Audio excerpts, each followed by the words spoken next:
Hi everyone, my name's Justin Powell, and today I'm going to give you some quick tips on how to tell your story the right way, so together we can keep our business safe and secure for the long term. The principles I'm going to share with you today should be applied to your story regardless of whether you're using before and after pictures, social media, or even just talking to someone. Now, to keep it simple and memorable, we like to teach the key principles like this.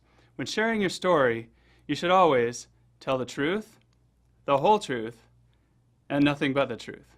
Got it? Good. Okay, so what does that mean? Well, we've actually given entire live workshops, we've done team calls and online webinars on this topic alone. It takes about 30 to 45 minutes to really cover the material appropriately, and I highly recommend that you take the time to review one of those presentations. I'll explain in a minute where you can get that information so you can share it with your teams. But first, just to boil it down simply, let me just say, to tell the truth means to be accurate. Make sure that you have substantiation for any claims that you make. Our official materials, including our product labels, are the best places to look for those approved claims. Now, to tell the whole truth means to tell the whole story in context with proper disclaimers when needed to avoid misleading anyone. And to tell nothing but the truth means don't exaggerate or guarantee results. You may notice that we do guarantee satisfaction by offering a strong satisfaction guarantee with our refund policy, but we don't guarantee results. Now, like I said before, there's actually a lot more that needs to be said about each of these categories to really do it justice, and we don't have time for that right now. For now, just remember it all comes down to the overall impression that you give to those who see or hear your story. And that impression should be, the way to transform your body is to live a disciplined, healthy lifestyle with exercise and good nutrition, and you can add that Isagenix offers great tasting, effective products to help you reach your goals. You just don't want to give the impression that all it takes to transform your body is to use our products, regardless of what else you might eat or drink, and whether or not you exercise.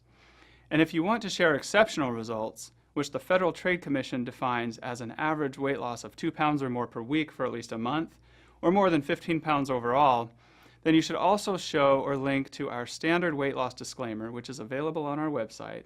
And this disclaimer indicates how much weight consumers can expect to lose on average based on a scientific study.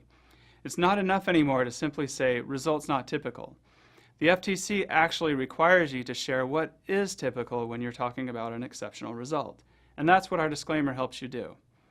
Now, before I sign off, I'd like to briefly address one question that's come up a lot lately, and that's regarding the use of time frames with your weight loss or transformation stories. There's been some confusion on this, so let me be clear. There is no hard and fast rule that says you can't use time frames when sharing your weight loss story, if you include all of the necessary disclosures and disclaimers that we talk about in the full-length presentation.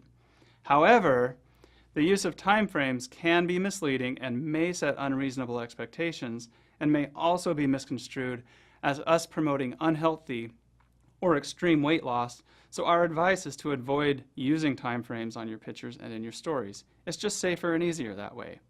Now personally, my story, I can truthfully say I lost 50 pounds of fat and I gained 10 pounds of lean muscle mass using Isagenix products as my primary vehicle to fuel my exercise routine and keep me satisfied.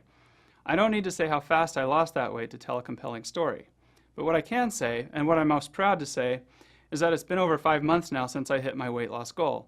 Now I have a new fitness goal and I have more energy and I'm exercising more now than ever before. Does that make sense? Now notice that even though I didn't use a time frame, my results still fall under what the FTC would consider exceptional. So to be safe, I should still show you, or at least provide, a link to the standard weight loss disclaimer. Now here's an interesting fact. The scientist that conducted the study we rely on for this disclaimer, Dr. Verade, also found that the subjects of the study had a greater level of adherence with Isagenix compared to subjects on a traditional diet. In plain English, that means participants stayed on Isagenix longer, presumably because our products taste good and are easy to use. All right, so to recap, the key principles to follow when telling your story are: tell the truth, or be accurate, tell the whole truth, or tell the whole story and don't mislead anyone, and tell nothing but the truth, or don't exaggerate or guarantee results. And remember, it's all about the overall impression you give to those who hear or see your story, regardless of whether or not you use a disclaimer. For more detail on this topic, and for other simple tools to help you teach your teams how to do business the right way, please take a look at isagenixcompliance.com. And please feel free to reach out to me or anyone on the legal or compliance teams if you have any questions or suggestions. Thanks, everyone.